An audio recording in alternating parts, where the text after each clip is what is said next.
Gusto mo bang maging first world country ang bansa? Ayusin natin ang Pilipinas.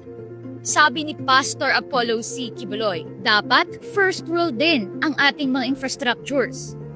Kaya naman isusulong ni Pastor Kibuloy ang panukalang nationwide transportation system na magpapabilis at magpapaganda sa biyahe ng bawat Pilipino. Sa ilalim ng panukalang ito, magtatayo ng mas modernong tren, malalawak na superhighways at integrated transport hubs para sa tuloy-tuloy na biyahe mula Luzon, Visayas hanggang Mindanao.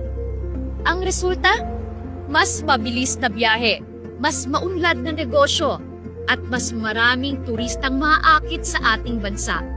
Marami ang nagdududa. Marami ang nagsasabing imposibleng mangyari ito. Pero sabi ni Pastor Kibuloy, yes, it's doable.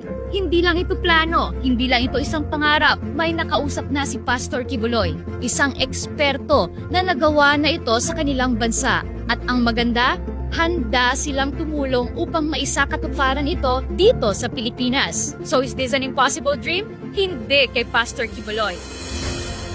At ito ang kaibahan niya sa ibang kandidato. He has faith. Kaya naman Pilipinas, panahon na para sa isang world-class na transport system.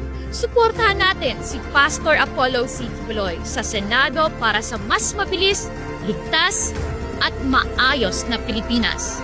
Number 53 sa balota.